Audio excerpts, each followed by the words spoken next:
Hi friends, welcome back to our channel Telugu serial book. రిషికి accident అయ్యి ventilator పైన ఉంటాడుగా. వసు ఏడుస్తూ ఉంటే కన్నీళ్ళు రిషి హ్యాండ్ పైన పడుతూ ఉంటాయి. వసు రిషి పైన పడిపోతుంది, హగ్ చేసుకుని ఏడుస్తూ ఉంటుంది. ఇంకోసారి ఆ దేవుడు మన ఇద్దరిని వేరు చేస్తే నేను భరించలేను, నేను చచ్చిపోతా. నువ్వంటే అంత ఇష్టం, నిన్ను అంతలా ప్రేమిస్తున్నా. ఐ లవ్ యూ రిషి, లే అని గట్టిగా ఏడుస్తూ ఉంటే రిషి కొంచెం మూవ్ అయినట్టు అనిపిస్తుంది. రిషి, నా మాటలు వినిపిస్తున్నాయా? రిషి రిషి అంటూ ఉంటుంది. రిషి నెమ్మదిగా కళ్ళు తెరుస్తాడు. అది చూసి వసు ఫుల్ హ్యాపీనెస్తో జంప్ చేస్తుంది. రిషి ఫేస్ మొత్తం ముద్దులు పెడుతుంది. I love you, I love you, I love you, I love you, I love you Rishi అంటూ ఉంటుంది. రిషికి ఇంకా మత్తుగా ఉంటుందన్నమాట. వసుధర, ఈరోజు మనతో నీ పెళ్ళి కదా అని అడుగుతాడు. నో అంటుంది. ఈలోపు మను దియాలు లోపలికి వస్తారు. అది విని మను స్మైల్ ఇస్తాడు. బ్రో, నీకేమన్నా పిచ్చా? మ్యారేజా ఇంకా ఏమన్నానా అంటాడు. రిషికి ఏం అర్థం కాదు మను అలా ఎందుకన్నాడో. మరి అని అడుగుతాడు. ఇడియట్, అదంతా డ్రామా, నేను ఎలా మ్యారేజ్ చేసుకుంటాను? I love you. రిషి అప్పుడు ఫుల్ కాన్షియస్లోకి వస్తాడనమాట. నిజంగా అని కొంచెం డౌట్ఫుల్గా అడుగుతాడు. హా, ఐ లవ్ యూ అని చెప్పి హగ్ చేసుకుంటుంది గట్టిగా. రిషి కూడా లేచి కూర్చుని వసుని తిరిగి హగ్ చేసుకుంటాడు. వావ్, వసు అక్క నాకు ఇప్పుడు వదిన కాబోతుంది అని దియా కూడా హ్యాపీ ఫీల్ అవుతుంది. ఈలోపు డాక్టర్ వచ్చి రిషిని చెక్ చేస్తాడు. రిషి బెటర్ కండిషన్ చూసి ఫ్యామిలీ అంతా హ్యాపీ. అర్జున్, ఆద్య, విక్రమ్ కూడా లోపలికి వస్తారు. రిషి, నువ్వు త్వరగా కోలుకోవడం చూసి మాకు చాలా హ్యాపీగా ఉంది అని అర్జున్ అంటాడు. థ్యాంక్ యూ బ్రో అని రిషి అంటాడు. బ్రో, మ్యారేజ్కి త్వరలోనే పిలవాలి మరి అని విక్రమ్ అంటాడు. రిషి స్మైల్ ఇచ్చి తప్పకుండా అని తనని హాస్పిటల్కి తీసుకొచ్చినందుకు థ్యాంక్స్ చెప్తాడు. నో మెన్షన్ చెప్తారు. వాళ్ళంతా అక్కడ నుంచి వెళ్ళిపోతారు. నెక్స్ట్ మహేంద్ర, జగతి వచ్చి రిషి ఫోర్ హెడ్ మీద కిస్ పెట్టి మదరు వాళ్ళ డాడ్ కూడా కొంచెం సెంటిమెంట్ వాళ్ళకి పోస్తారనమాట. నెక్స్ట్ అంజు కూడా వచ్చి వాళ్ళ అన్నయ్యకి సారీ చెప్తుంది. అంజు, ఇంకా ఎన్నిసార్లు చెప్తారా? లేదా నియా, నేను నిన్ను చాలా హర్ట్ చేశాను, ఐఎమ్ సారీ అంటుంది. రిషి అంజుని దగ్గరికి తీసుకుని తన ఫోర్ హెడ్ మీద కిస్ పెడతాడు. నెక్స్ట్ గౌతమ్, శైలేంద్ర కూడా వచ్చి రిషిని హక్ చేసుకుని వాళ్ళు కూడా వాళ్ళ మధ్య వచ్చిన మిస్అండర్స్టాండింగ్స్, వాళ్ళ మధ్య పెరిగిన డిస్టెన్స్ ఇవన్నీ క్లియర్ చేసుకుని మళ్ళీ నార్మల్గా ముందులా అయిపోతారనమాట. నెక్స్ట్ ఇప్పుడు వీళ్ళ మ్యారేజ్కి మంచి ముహూర్తం పెట్టించాలి అని మహేంద్ర అంటాడు. వసు వెంటనే నో అంటుంది. అది విని మను ఇలా అంటాడు. అంతా హ్యాపీ ఎండింగ్ అనుకుంటుంటే ఇప్పుడేం ప్రాబ్లం తల్లి నీకు అంటాడు. నువ్వే నా ప్రాబ్లం అని వసు అంటుంది.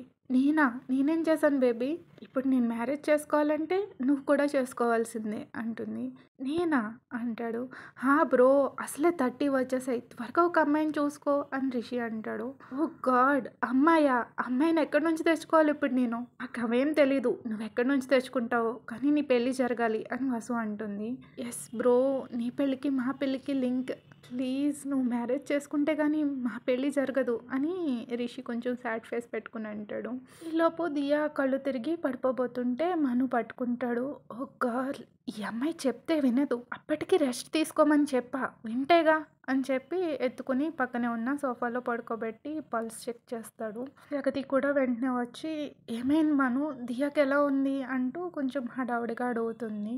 దానికి ఏం కాలేదు ఆంటీ, బాగానే ఉంది, నైట్ నిద్రపోలేదు కదా, కొంచెం టైర్డ్ అయింది అంతే అంటాడు. జగతి మను తలపైన చేపెట్టి థ్యాంక్ యూ మను అంటుంది. దేనికంటే తనని పడిపోకుండా ప్రొటెక్ట్ చేసినందుకు, నువ్వెప్పుడు తన పక్కనే ఉండి తను అలాగే ప్రొటెక్ట్ చేస్తూ ఉండు అంటుంది. మనుకి ఏం అర్థం కాదు, అయోమయంగా చూస్తాడు. మను దియాల పేరు బాగుంది కదా అని వాసు రిషి చెవి దగ్గర చెప్తుంది. రిషి కూడా వాళ్ళిద్దరిని చూస్తూ అదే అనుకుంటాడు. ఎస్, నేను ఎప్పుడూ తన కోసం ఒక మంచి అబ్బాయిని పంపించమని ఆ దేవుడిని కోరుకునేవాడిని, కానీ మీరంతా కలిసి దియాని ఇందులోకి పుష్ చేయకండి, తన పెళ్ళి ఎప్పుడు తన ఇష్ట ప్రకారంగానే జరగాలి, తను ఎవరు బలవంత పెట్టకండి అని రిషి అంటాడు. వసు కూడా అలాగే వాళ్ళని చూస్తూ నాకు కూడా మనుని పుష్ చేయడం ఇష్టం లేదు, తన వైఫ్ని తనే చూస్ చేసుకోవాలి, నేను దియా మనులని పెళ్లి చేసుకోమని పుష్ చేయను అని వసు అంటుంది. అలా వాళ్ళిద్దరూ తన చెల్లెల కోసం ఒకళ్ళు, తన బెస్ట్ ఫ్రెండ్ కోసం ఒకళ్ళు ఆలోచిస్తారనమాట. నెక్స్ట్ 1 వీక్ తర్వాత రిషి వసులు మాట్లాడుకుంటూ ఉంటారు. నాకు చాలా హ్యాపీగా ఉంది వస్తారా. ఫైనల్లీ ఎవ్రీథింగ్ అంతా సెట్ అయిపోయింది అని రిషి అంటాడు. వసు రిషిని హగ్ చేసుకుని మన పెళ్ళి ఎప్పుడు రిషి అంటుంది. అది మన చేతిలో లేదు, మను చేతిలో ఉంది అని రిషి అంటాడు. నేనైతే మన హనీమూన్కి కూడా ప్లాన్ చేసేసా, కానీ నా బెస్ట్ ఫ్రెండ్ ఉన్నాడే, వాడు అసలు మన పెళ్ళి గురించి కన్సర్నే లేదు అంటూ మన గురించి కంప్లైంట్ చేస్తున్నట్టు మాట్లాడుతుంది. ఏం చేస్తాం, తను అసలు తన గురించే మాట్లాడట్లేదు అని రిషి అంటాడు. ఓ మై గాడ్, ఇప్పుడు ఎలా రిషి అని వసు అంటుంది. చిల్ వస్తారా, తనకు కొంచెం టైం ఇవ్వి అని రిషి అంటాడు. ప్లీజ్ దేవుడా, మా పైన కొంచెం జాలి చూపించు అని వసు అంటుంది. రిషి నవ్వుకుంటాడు. ఈలోపు అంజు వస్తుంది. అన్నయ్య, అసలు వాడికి అర్థమయ్యేలా ఎలా చెప్పాలి అంటుంది. లేదంజు, మనం మనుని ఫోర్స్ చేయకూడదు, తనకి దియా మీద ఎలాంటి ఫీలింగ్స్ లేకపోతే అని రిషి అంటాడు. ఇప్పుడు దియాకి ఎలా ఉంది అన్నయ్య, ఏమైనా ఇంప్రూవ్మెంట్ ఉందా అని అంజు అడుగుతుంది. ఎస్ అంజు, ఇప్పుడు మన బేబీ సిస్టర్ సింగిల్ సపోర్టర్తోనే నడవగలదు అని రిషి హ్యాపీ ఫీల్ అవుతాడు. వసు కూడా హ్యాపీ ఫీల్ అవుతుంది. దేవుడా, నా బెస్ట్ ఫ్రెండ్ అలాగే దియా హ్యాపీగా ఉండేలా చూడు అని మనసులో అనుకుంటుంది. ఓకే వస్తారా, నేను హాస్పిటల్కి వెళ్ళాలి, ఆ ఐడియా 24/7 అక్కడే ఉంటున్నాడు, ఇలా అయితే మన పెళ్ళి జరిగినట్టే అని రిషి అంటాడు. ఈలోపు అను వస్తుంది. వసు, రిషి మీరిద్దరూ మ్యారేజ్ చేసుకోవడం బెటర్ అని అను అంటుంది. ఏమైంది ఆంటీ, ఎందుకు అలా అంటున్నారు అని రిషి అంటాడు. మరి ఇంకేంటి రిషి, వాడి లైఫ్ లాంగ్ అలా సింగిల్గానే ఉండిపోతాడు, వాడి గురించి ఆలోచించి మీరు టైం వేస్ట్ చేసుకోకండి, నేను పంతులు గారి దగ్గరికి వెళ్ళి ముహూర్తాలు పెట్టిచ్చేస్తా అంటున్నాను. లేదమ్మా, నువ్వేం వరీ కాకు, చేసుకుంటాడులే అని వసు అంటుంది. అది కాదు వసు, నాకు చాలా భయంగా ఉంది, ఈలోపు కొత్త ప్రాబ్లం ఏమైనా వస్తే అని అను అంటుంది. లేదమ్మా, మీరేం టెన్షన్ పడకండి, మా ఇద్దరి మధ్యలోకి ఎవరు రారు, మా మధ్య ఎలాంటి ప్రాబ్లం రాదు కదా రిషి అని వసు అంటుంది. ఎస్ అని రిషి అంటాడు. ఈలోపు ఒక సర్వెంట్ వచ్చి రిషితో ఇలా అంటాడు. సార్, మీతో మాట్లాడాలని ఎవరో వచ్చారు. ఎవరు అనుకుంటూ అందరూ కలిపి కిందకి వెళ్తారు. వారి దగ్గరికి వెళ్ళి చూసేసరికి అటువైపుకి తిరుగుంటుంది అనమాట, ఎవరో కనిపించదు. ఎవరు అని రిషి అంటారు. ఆ అమ్మాయి వెనక్కి తిరిగి రిషి వైపు చూస్తుంది. నన్ను గుర్తుపట్టలేదా అని అడుగుతుంది. రిషి షాకింగ్గా, సాక్షి, ఓ గాడ్, ఆఫ్టర్ లాంగ్ టైం. సాక్షి కూడా స్మైల్ ఇస్తుంది. ఎస్, 3 years అయింది మనమిద్దరం కలిసి. ఇన్నాళ్ళు ఏమైపోయావు, అయినా సడన్గా ఎక్కడ మాయమైపోయావు నువ్వు అని రిషి అడుగుతాడు.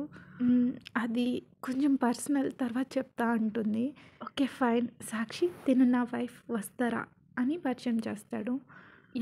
నాకు తెలుసు, వస్తారా హెగ్డే కదా, ప్యారిస్లో ఫేమస్ డిజైనర్ అంటుంది.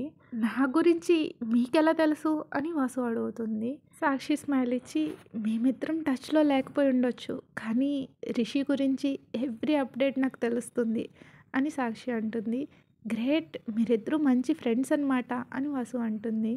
నో, మేమిద్దరం ఫ్రెండ్స్ అని ఎవరు చెప్పారు, మేమిద్దరం ఫ్రెండ్స్ అనే లోపే ఓకే సాక్షి ఎలా ఉన్నావు అంటూ రిషి మధ్యలో ఆపేస్తాడు. ఫైన్ అంటుంది. Okay guys, that's it for today. ఎలా ఉంది ఎపిసోడ్, నచ్చితే లైక్ చేయడం, సబ్స్క్రైబ్ చేసుకోవడం మర్చిపోకండి. Thank you for listening. Please like, share, subscribe. Bye bye.